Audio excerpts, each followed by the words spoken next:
नमस्कार भाई और बहनों। आज हम देखेंगे कि कब्ज क्या है। कब्ज के बारे में वैसे तो बहुत कुछ जानकारियां हैं, लेकिन इसके अंदर होम्योपैथी के एंगल से और स्पिरिचुअल एंगल से, आध्यात्मिक रूप से हम इसके बारे में थोड़ी जानकारी हासिल करेंगे। यानी कब्ज एक्चुअली इंग्लिश में कहा जाता है कॉन्स्टिपेशन। कॉन्स्टिपेशन मतलब क्या है कि वहाँ जो बॉवेल मूवमेंट्स है या फिर हमारी जो पेट जो साफ नहीं होती, जो साफ नहीं होता, उसके लिए हम कब्ज कहा जाता है। तो या फिर हार्ड, यानी बहुत ड्राई और हार्ड जो स्टूल हमारा पास होता है यानी मोशन पास होता है, तो इसको भी कब्ज कहा जाता है। तो कब्ज के लिए बहुत सारी रीजंस बताया जाता है। बहुत सारे रीजंस हम थोड़ी थोड़ी जानकारी लेंगे कि एक्चुअली कब्ज किस किस वजह से हो सकता है। तो ब्रॉडली मेडिकली अगर हम जानकारी हासिल करेंगे तो बहुत अच्छा रहेगा। एक तो कब्ज हो सकता है कि साइकोलॉजिकल कॉजेस से भी हो सकता है, या फिर फिजियोलॉजिकल रीजंस भी रह सकते हैं, या फिर पैथोलॉजिकल रीजंस। पैथोलॉजिकल मतलब कोई डिसीज कंडीशन हो। पहले हम देखेंगे कि एक्चुअली साइकोलॉजिकल कॉजेस क्या होता है। साइकोलॉजिकल कॉजेस मतलब लोगों को अपनी एक बॉवेल हैबिट डेवलप करने की एक आदत है। बॉवेल हैबिट डेवलप करना मतलब बचपन से लेके अभी तक भी हो सकता है, या फिर अपनी ही एक वर्क, मैं कहीं बाहर जा रही हूँ तो मुझे जाके आना चाहिए, ऐसे। तो साइकोलॉजिकली हम अपनी मोशन हैबिट्स को जो डेवलप कर लेते हैं, तो ये एक कन्फ्लिक्ट हो जाता है, या फिर ये एक रीज़न हो जाता है कि मैं जाती हूँ तो मुझे होगा कि नहीं पता नहीं, मैं जब बाहर जाने वाली रहती हूँ तो मुझे ऐसे होता है, या फिर मुझे इंडियन स्टाइल में रहा तो मेरे को पेट साफ नहीं होता, या फिर मुझे कमोड सूट नहीं होता, इसलिए मुझे कब्ज हो सकता है।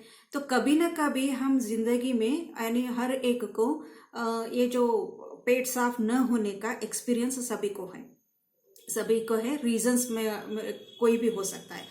तो एक्चुअली होता क्या है, लेकिन अगर आपको दिन में 3 बार भी या हफ्ते में 3 बार भी अगर आपका पेट साफ होता है तो इसको हम कब्ज नहीं कहेंगे। ओके, तो इसको कब्ज नहीं, ये नॉर्मल कहा जाता है साइंटिफिकली।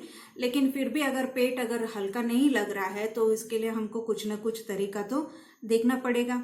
तो साइकोलॉजिकल कॉजेस तो ये हो गया, लेकिन देर फिजियोलॉजिकली भी कुछ प्रॉब्लम्स हो सकते हैं। फिजियोलॉजिकली मतलब जैसे कि हमारी खाने पीने में हमारा ध्यान नहीं रहा, तो पानी की मात्रा में कुछ गड़बड़, या फिर फाइबर रिच डाइट हमारा नहीं है, तो फिर ये भी हो सकता है। या फिर हम अपनी बॉडी को इतना एक्सर्ट कर लेते हैं, या फिर नींद और रेस्ट एंड वर्क, इसमें जो डिफरेंस आ जाता है, तो हमारी बॉडी जो है और सीधी तरह से साफ नहीं हो पाता। तो कोई भी ऐसी रीजन हो सकती है जो कुछ डिसीज नहीं है, लेकिन हमारी अपनी आदतें, जो डाइट एंड रेजिम हम बोलते हैं, हमारी अपनी आदतें, हैबिट्स जो रहती हैं, उस वजह से पेट साफ भी नहीं हो सकता। ये भी एक रीजन है। और साइकोलॉजिकली अगर हम उसको पेट साफ नहीं हो रहा करके अगर हमने गोलियां लेना शुरू की, जैसे कि कायम चूर्ण आता है, या फिर आयुर्वेदिक की सब गुलाती है, या फिर घर में ही कुछ ऐसी दवाई बना लेते हैं, तो भी हमारी बॉडी क्या करता है, उसको एडाप्ट कर लेता है। फिर हमारे जो मोशन करने नॉर्मल इंफॉर्मेशन जो जाना चाहिए ब्रेन को, वो डिपेंड हो जाता है। वो डिपेंड होके फिर हर बार उसी दवा की मांग करता है, लैक्सेटिव जिसको हम बोलते हैं। तो ये भी एक ड्रग इंड्यूस्ड हो जाता है। तो ये भी किसी किसी में प्रॉब्लम हो सकता है। और तीसरा जो है पैथोलॉजिकल मतलब actually there can be diseases आदमी को हुआ रहे, जैसे कि आईबीएस हमको बोलते हैं, इरिटेबल बाउल सिंड्रोम हो सकता है, क्रॉन्स डिसीज हो सकती है, या फिर कोई भी कैंसरस सिचुएशन, या बहुत सारी ऐसी बीमारियां हैं। अगर इंसान को ये तकलीफें हैं तो प्रॉब्लम कब्ज की होती है। तो एक्चुअली कब्ज बीमारी नहीं है, कब्ज हम बोलते हैं एक कंडीशन है, एक सिम्टम है, एक डिसीज का एक सिम्टम है। तो अंदर की बीमारी का एक मात्रा है। जैसे टाइफाइड है, टाइफाइड के लिए फीवर एक एक कंडीशन है, फीवर एक सिम्टम है, तो उस हिसाब से हम देखते हैं कब्ज भी एक सिम्टम बन जाता है जब पैथोलॉजी के एंगल से हम इसको स्टडी करते हैं, तो कब्ज होना उस वक्त हो जाता है। तो ऐसे ही अगर हम डाइट में या फिर नींद में या फिर पानी पीने में ये सभी जो हमारी डे टू डे एक्टिविटी में डिस्टर्ब कर लेते हैं, तो ये जो रीजंस है, कॉजेस है, हमारे बॉडी में डिफरेंसेस लाता है। क्योंकि बॉडी का जो अपना ही एक वर्किंग मेथडोलॉजी है। वर्किंग मेथडोलॉजी मतलब एक सिंपल भाषा में मैं आपको समझाती हूँ कि बॉडी में जो भी होता है ऑर्गन्स की एक्टिविटी, ब्रेन और ऑर्गन्स का जो सिस्टम में है ना, डाइजेस्टिव सिस्टम में कनेक्शन रहता है, उसके लिए एक नर्वस सिस्टम है दैट उसको कहा जाता है ऑटोनोमिक नर्वस सिस्टम, ANS इसको कहा जाता है, ऑटोनोमिक नर्वस सिस्टम।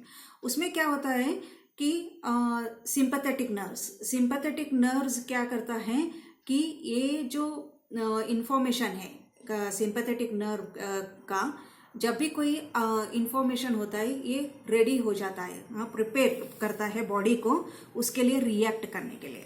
जैसे इमरजेंसी में कोई भी बात होती है तो इमरजेंसी में ये नर्वस सिस्टम एक्ट करता है दो तरीके से, या तो फाइट करेगा या तो फ्लाइट करेगा।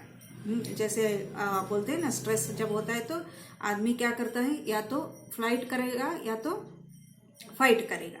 तो इस तरह से सिंपैथेटिक नर्व हमेशा हमारे इमरजेंसी में हेल्प करता है फाइट एंड फ्लाइट के लिए। और ये जो मेथडोलॉजी है ये हमेशा दिन हमारी बॉडी में चलता रहता है सिचुएशंस को हैंडल करने के लिए। और इसकी दूसरी एस्पेक्ट जो ऑटोनोमिक नर्वस सिस्टम में बॉडी में जो ऑर्गन्स को बैलेंस करने के लिए और एक है, उसको हम बोलते हैं पैरासिम्पैथेटिक। पैरासिम्पैथेटिक नर्वस सिस्टम क्या करता है, जो इमरजेंसी में सिंपैथेटिक नर्व ने जो एक्शन लिया, जो भी हो, फाइट हो या फ्लाइट हो, उसको मैनेज करने के लिए पैरासिम्पैथेटिक नर्व सिस्टम आ जाता है after a period of time. तो वो आता है और वो हमारी बॉडी को काम करता है।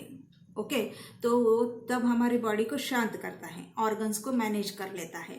तो ये जो प्रोसेस है अंदर ही अंदर हमारे बॉडी में हर वक्त चलता ही रहता है। इसलिए कोई भी बात आती है तो एकदम से इमरजेंसी में वो हार्मोन्स नर्व्स एक्शन ले लेता है, लेकिन बाद में थोड़ी देर के बाद वो सेटल हो जाते हैं, ऐसे साइकोलॉजिकली बैलेंस कर लेता है। तो ये जो थ्रेशोल्ड है हमारा दिन भर चलता ही रहता है। हमारे थ्रेशोल्ड का लेवल अलग अलग हो सकता है। अलग अलग मतलब थ्रेशोल्ड मतलब मैं आपको बताना चाहूंगी कि थ्रेशोल्ड क्या हो सकता है। सपोज 1 लीटर का जार है, पानी की जार या फिर जार है, अगर आप उसके अंदर 1 लीटर पानी ही भर सकते हो, नहीं मैं थोड़ा आला और थोड़ा हिला के फिर या फिर कुछ और करके मैं इसके अंदर थोड़ा और ज़्यादा डालूं तो वो नहीं भर पाएगा, मतलब वो फ्लो हो जाएगा, यानी वो गिर जाएगा। तो इस हिसाब से आदमी को भी स्ट्रेस लेने का या फिर कोई भी बात को लेने के लिए एक थ्रेशोल्ड रहता है, वो एक हद तक सहन कर सकता है। इसको हम बोलते हैं इंग्लिश में थ्रेशोल्ड। तो एक हद तक हर आदमी का अपना अपना ही एक लेवल रहता है, किसी को ज़्यादा रह सकता है, किसी को कम रह सकता है। तो उस हद तक ही हमारी बॉडी रिस्पॉन्ड करेगा और उसके बाद में वो क्या करता है, वो ड्रेन्ड आउट हो जाता है या फिर वो थक जाता है या फिर वो उसका कैपेसिटी उतने तक ही बैलेंस कर सकता है, उसके बाद नहीं। तो ये तो हुआ हमारी बॉडी में ब्रेन और ऑर्गन के बीच का कनेक्शन। इसके लिए हमारे बॉडी में और एक सेक्रेशन होता रहता है, उसको बोलते हैं हम सेरोटोनिन। सेरोटोनिन क्या करता है, स्मूथ मसल्स में सेक्रेशन करता है। तो जैसे ही वो स्मूथ मसल मतलब जो आंतड़े हमारे हैं, इसको हम इंटेस्टाइन बोलते हैं, तो इंटेस्टाइन में जो भी सेक्रेशन होता है, तो खाना जो हम खाते हैं वो खाना मूव करने के लिए ये बहुत ज़रूरी है। तो जब इमरजेंसी आ जाती है, फ्लाइट या फाइट मोड में हम शिफ्ट हो जाते हैं, तो ये जो सेक्रेशन है या ये जो बॉडी में सेरोटोनिन आना चाहिए, उसमें अगर हेरा फेरी हो जाता है तो कब्ज की प्रॉब्लम आ सकती है। तो ये एक रीज़न है जहां हम देखते हैं कि कब्ज का प्रॉब्लम आ सकता है। तो इस साइकोलॉजी को हम अंडरस्टैंड जब करते हैं कि हमारी थ्रेशोल्ड को हम कैसे बैलेंस करें, ये भी जानना ज़रूरी है। क्योंकि जब डिसीज़ पैथोलॉजी का लेवल में आ जाता है तो ज़रूरी है कि हम डॉक्टर के पास जाएं लेकिन जब फिजियोलॉजिकल है, मतलब हमारे खाने पीने में डिफरेंसेस है, तो हम बैलेंस करना हमारे हाथ में रहता है। साइकोलॉजिकल है तो ये यहाँ भी हमारे हाथ में ही रहता है कि हम कैसे इसको मैनेज करें और कैसे इसके लिए अपने आप को प्रिपेयर करें। तो ये जो बातें हैं ये हमारे हाथ में है। अगर इसके लिए होम्योपैथी क्या करता है, होम्योपैथी में एक बात आपको समझा रही हूँ। पहली बात यह है कि होम्योपैथी की जो दवाइयाँ हैं, ये दवाइयाँ सिर्फ और सिर्फ हेल्दी ह्यूमन के ऊपर, यानी जो स्वस्थ इंसानों के ऊपर ही टेस्ट किया गया है, एक्सपेरिमेंट किया गया है। तो हेल्दी ह्यूमन बींग्स यानी स्वास्थ्य जो आदमी जो रहता है, जब उसके ऊपर हम एक्सपेरिमेंट करते हैं दवाओं का, तो वो दवाई जब लेता है इंसान, तो उसका क्या होता है कि जो हमारी दवा जो होती है वो माइंड के ऊपर और बॉडी के ऊपर, दोनों के ऊपर असर करता है।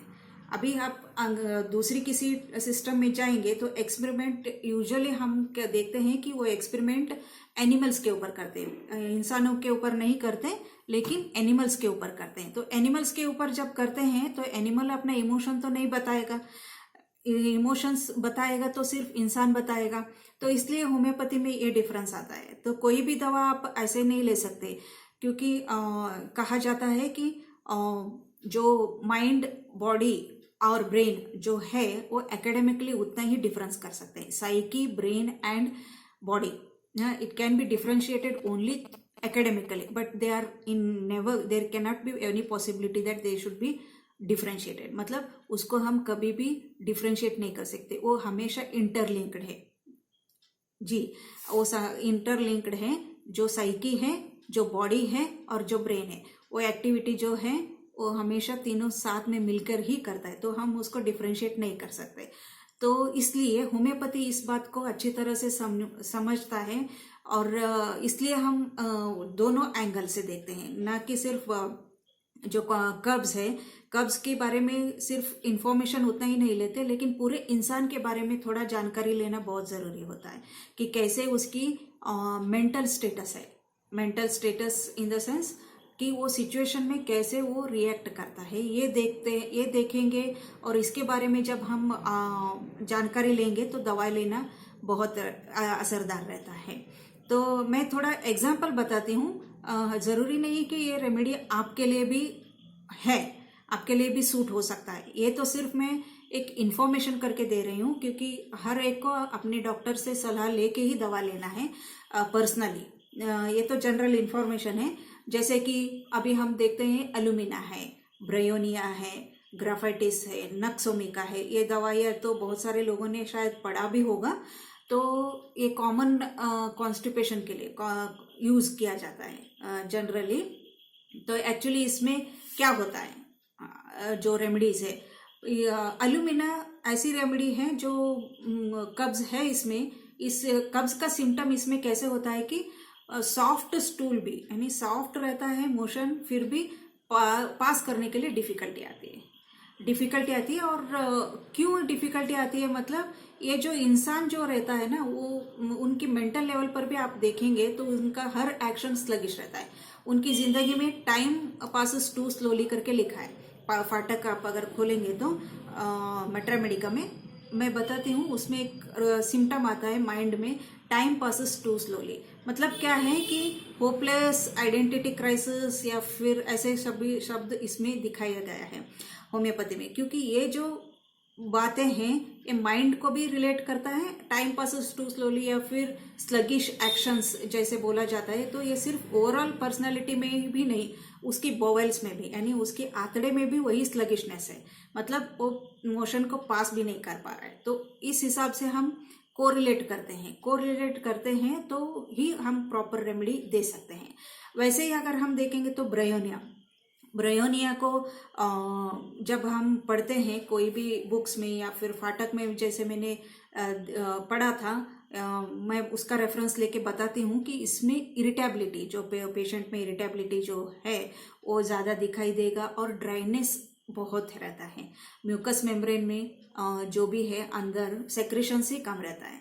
तो सेक्रेशंस क्यों कम रहता है, क्यों पेशेंट इरिटेबल रहता है। अभी जब मैंने बताया कि सीरोटोनिन क्या करता है कि सेक्रेट होता है, और ये जो पैरासिम्पैथेटिक नर्वस सिस्टम क्या है, इफेक्ट करता है हमारे जो डे टू डे एक्टिविटी में जो भी डिफरेंसेस आते हैं, जैसे फाइट या फ्लाइट मोड में।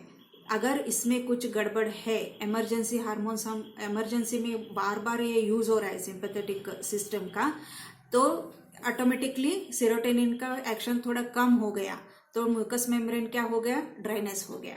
तो ऐसे सभी हमको कोरिलेट करके उस इंसान को वो दवा देना पड़ता है। जैसे कि और एक रेमेडी हम देखते हैं कि ग्राफाइटिस में भी कॉन्स्टिपेशन है।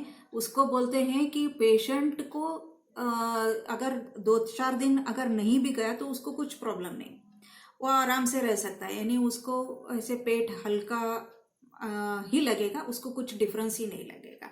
तो ये जो है ऐसे ग्राफाइटिस में हम देखते हैं। तो नक्सोमिका का जब रेमेडी हम देखते हैं, नक्सोमिका तो बहुत ही यूज होता है जब आदमी लैक्सेटिव के ऊपर डिपेंड होता है, यानी कोई भी दवा लेके मोशन ही पास करने की आदत जिनको रहती है। क्योंकि नक्सोमिका का जब आप पूरा रेमेडी पढ़ोगे तो उसमें कैसे उस एक्सप्रेशंस को बताया गया है, जैसे कि डिपेंडेंसी ऑफ वाइन, ड्रग्स, ये जो भी है, क्योंकि सीडेंटरी लाइफ वाला जो भी इंसान है वो ऐसे दवाइयों का आदत जो रहती है वो बातें उस ड्रग्स में बताया गया है। तो नक्सोमिका इसलिए इम्पोर्टेंट हो जाता है कि वो उनकी लाइफस्टाइल और उनकी जो बॉवेल मूवमेंट दोनों को कोरिलेट करेंगे तो ही हमको मालूम पड़ता है कि ये एग्जैक्टली रेमेडी सूट होता है कि नहीं होता है। तो नक्सोमिका का इम्पोर्टेंस आजकल बहुत हो रहा है, क्योंकि बहुत लोग जो कायम चूर्ण है वो लेते हैं या इसबगोल है वो लेते हैं, और उनकी जो टेबल वर्क है, इस जैसे हम बोलते हैं सीडेंटरी लाइफ, तो ऑफिस वर्क जो बहुत ज़्यादा कर लेते हैं, तो उनको ये कब्ज की बीमारी अगर रहा तो ऑटोमेटिकली हमको ये लेना पड़ेगा। तो ऐसी जो प्रॉब्लम्स है, होम्योपैथी इस तरह से, होम्योपैथी की जो दवा है वो माइंड और बॉडी में जो भी डिफरेंस आता है उसको समझ के हमको देना रहता है। तो इस हिसाब से होम्योपैथी काम करता है। इसलिए हमको क्या करना है कि जैसे ही अगर हमको कब्ज की क्रॉनिसिटी लग रहा है, क्रॉनिसिटी मतलब क्या है कि बहुत दिनों से ये तकलीफ दे रहा है, मतलब इसके लिए हमको समझना चाहिए कि बॉडी में कुछ तो चेंज हो रहा है। पहले तो हमारे साइकी लेवल पर देखना है। साइकी लेवल पर क्या होता है कि साइकोलॉजिकली 2 रीजंस हो सकते हैं, या तो हमें कहीं ना कहीं एंजाइटी है या फिर डिप्रेशन है। एंजाइटी मतलब क्या होता है कि हम हर बात को क्या कर लेते हैं, हरी कर लेते हैं, वरी कर लेते हैं। समझो आज हमें कुछ काम पे जाना है, बैंक जाना है, या फिर कुछ तो एक स्टेज पर बात करने के लिए जाना है, तो हम पूरी रात, पूरा दिन या फिर एंग्शियस ही रह जाते हैं। तो ये जो एंग्जाइटी जो रहती है ना, ये हमारे बॉडी के ऊपर असर कर सकता है, या फिर डिप्रेशन हो सकता है। तो ये उल्टा है। तो 2 एक्सट्रीम मैंने बताया ना कि फाइट और फ्लाइट, दोनों एंगल में हमारी बॉडी रिएक्ट करता है, या तो फाइट करेगा या तो फ्लाइट करेगा। तो साइकोलॉजी इधर एक तरह से या तो एंग्शियस पर्सनालिटी में हो सकता है या फिर डिप्रेसिव टाइप में भी हो सकता है। तो इस हिसाब से बॉडी का प्रेशर बढ़ जाता है, माइंड से ही बढ़ जाता है। तो माइंड से जब बढ़ता है तो मैं as a spiritual person homoeopathically, अगर आपको दवा इस एरिया में दवा की ज़रूरत नहीं पड़ेगी तो आप मेडिटेशन के हिसाब से भी इसको आराम कर सकते हैं, जैसे कि योगा हो या एक्सरसाइज हो या फिर मेडिटेशन हो। ये जो तीनों बातें हैं ये बहुत अच्छी बातें हैं जो भारत में बहुत प्रचलित हैं, और इसमें से मैं फॉलो करती हूँ ब्रह्मा कुमारीज का। तो राजयोगा मेडिटेशन जो है इसका मैं थोड़ा आपको एक्सपीरियंस के हिसाब से, जैसे मैं अपनी एक्सपीरियंस के हिसाब से मैं आपको 1 मिनट के लिए मेडिटेशन का अफर्मेशंस देती हूँ या फिर थॉट्स देती हूँ, उसको आप यूज़ करेंगे तो हो जाएगा। साइकोलॉजी में इसको बोलते हैं टॉक थेरेपी। टॉक थेरेपी मतलब सेल्फ सजेशन जैसे ही हम देंगे तो ये जो सेल्फ सजेशन जैसे हम देते जाएंगे तो हमारी बॉडी उस हिसाब से क्या होता है, रिएक्ट करने लगता है, तो पॉजिटिव बन जाता है। तो वो जो है वो हम ट्राई करेंगे तो बेहतर यही रहेगा कि हमें मैनेज करने के लिए फिजियोलॉजिकली और साइकोलॉजिकली जो भी प्रॉब्लम है उसको हम अपने आप विदाउट एनी मेडिसिन आराम कर सकते हैं। तो 1 मिनट आप अपने ही जहाँ कहीं भी बैठे हों तो आराम से बैठ जाएं और अपनी आंखें बंद कर लें। अपनी श्वास के ऊपर ध्यान दें।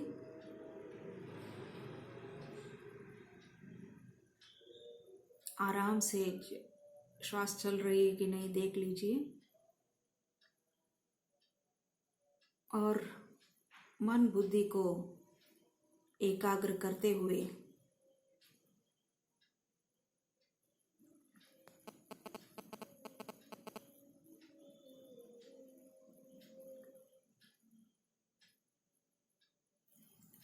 आज दिन भर में जो भी समस्याएं आई,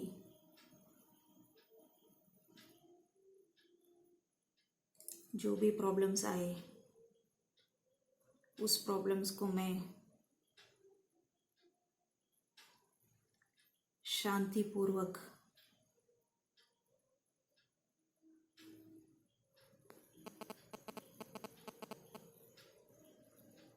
निभा रही हूँ।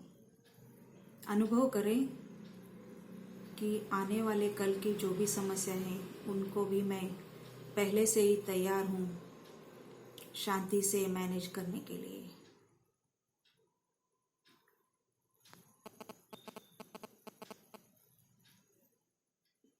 मेरे में अपार शक्ति है जो दुनिया से आई हुई, बाहर से आई हुई हर समस्या को मैं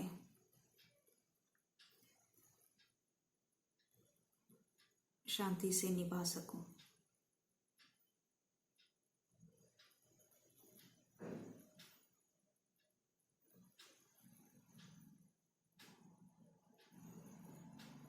ओम शांति।